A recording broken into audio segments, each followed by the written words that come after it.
Ciao, sono Anna e questo è My Italian Circle. Ciao Leonardo, come va?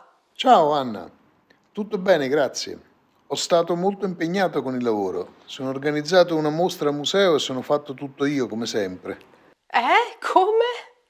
Ma sì, ho andato a controllare il lavoro, sono parlato con molte persone, ho stato all'inaugurazione. Anche i colleghi sono stati bravi, ma alla fine sono fatto tutto io. Ah, ho capito. Hai fatto tutto tu. Certo, sono anche bevuto molto prosecco. Ah, hai bevuto anche molto prosecco. Molto. Hello, dear friends and lovers of Italian. As you may have guessed, today's topic is the passato prossimo, the most common Italian past tense. Today, we'll introduce helping verbs and we'll learn how to form this tense. Avete capito?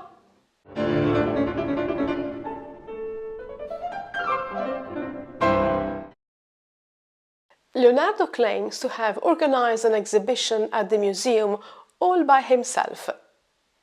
During the phone call, I was a bit confused because my friend mixed up the helping verbs, perhaps because he had too much prosecco. So, let's read the dialogue as it should be.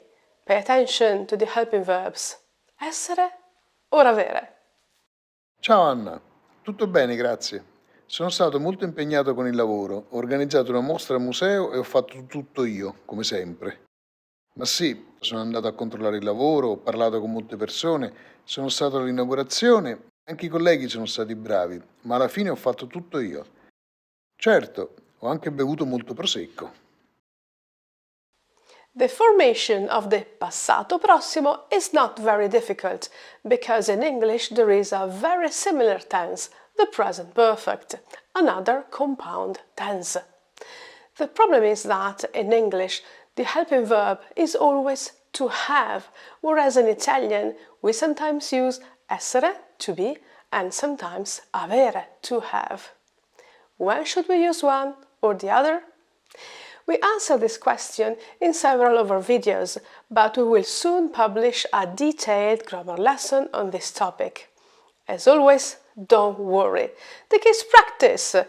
Do your exercises, read and listen as much as you can. Now, let's learn how to form the passato prossimo. Come formare il passato prossimo.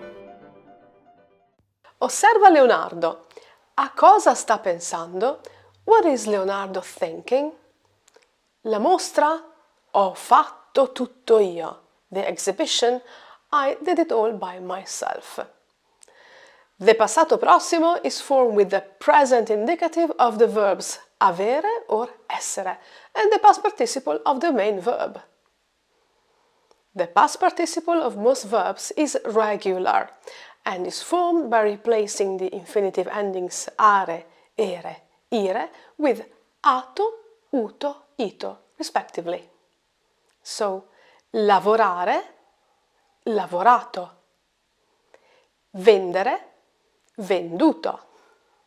Partire, partito.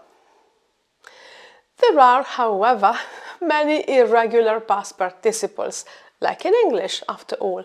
Patrons! You'll find a list of the most common irregular participles in our grammar handbook and in this week's worksheet. I will show you some of them. Take a screenshot if you like.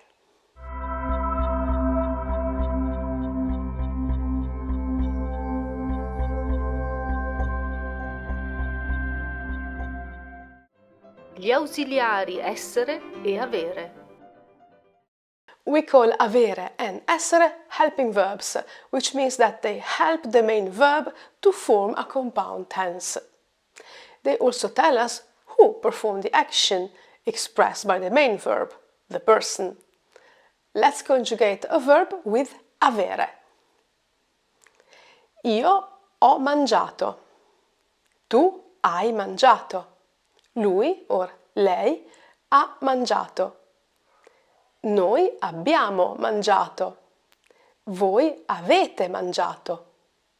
Loro hanno mangiato. And now, let's conjugate a verb with essere. Io sono andata. Tu sei andato. Lui è andato, lei è andata. Noi siamo andati. Voi siete andati. Loro sono andati or loro sono andate. As you can see, all you have to do is conjugate avere or essere in the present indicative in the person you need and then add a past participle. That's it. But there is another thing to consider, la concordanza, the agreement. Cosa dice Leonardo? Anche i colleghi sono stati bravi. My colleagues did a good job too. When the helping verb is essere, the past participle agrees with the subject in gender, masculine or feminine, and number, singular or plural.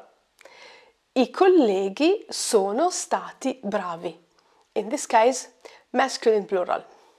If his colleagues had all been women, Leonardo would have said, le colleghe sono state brave.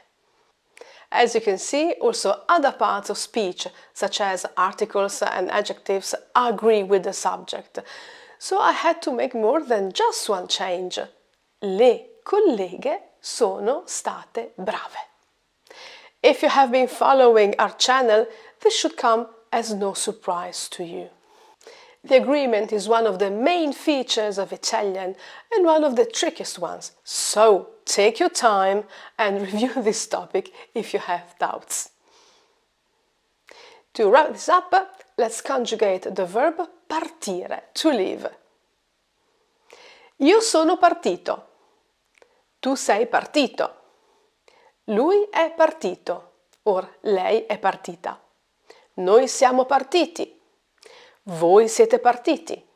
Loro sono partiti. I segreti del verbo avere. Now I have a question for you. Look at the example. Abbiamo organizzato una mostra al museo e ho fatto tutto io. In your opinion, does the participle agree with the subject also when the helping verb is avere, to have?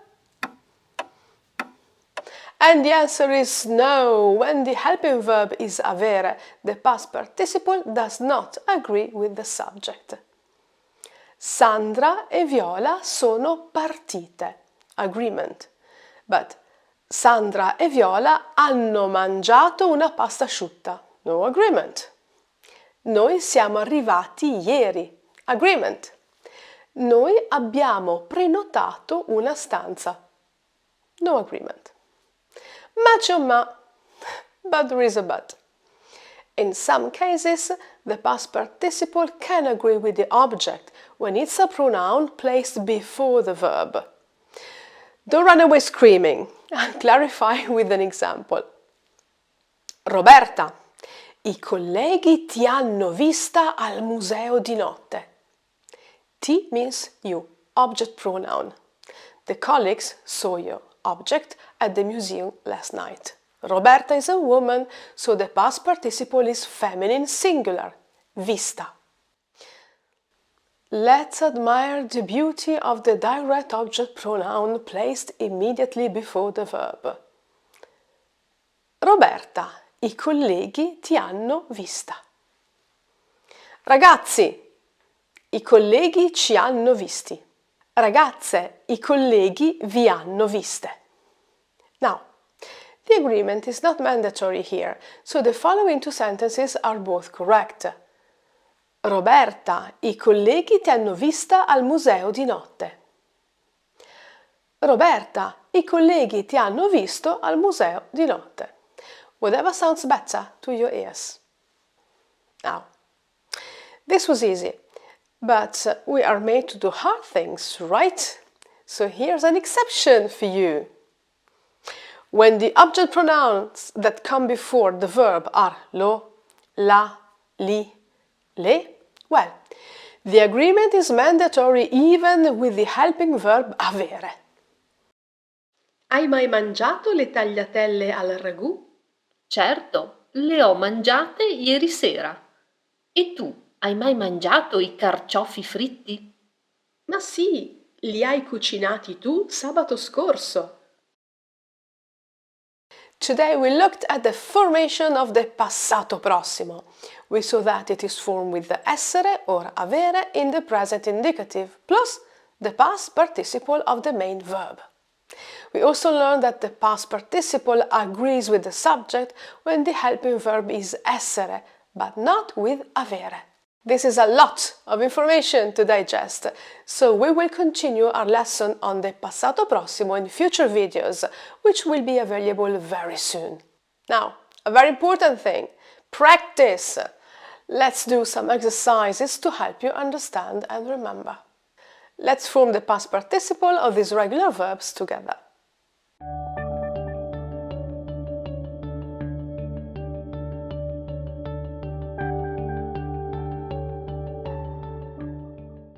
And the solutions are creduto, finito, parlato, venduto, studiato.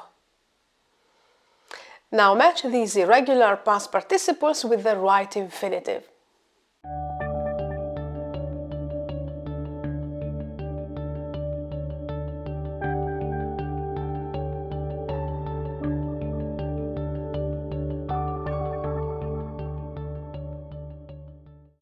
Siete stati bravi? Vediamo insieme. Let's check. Aprire, aperto. Essere, stato. Fare, fatto. Prendere, preso. Mettere, messo. Scrivere, scritto. Dire, detto. Now, write the correct passato prossimo in the comments. Don't forget the agreement. I will check your answers.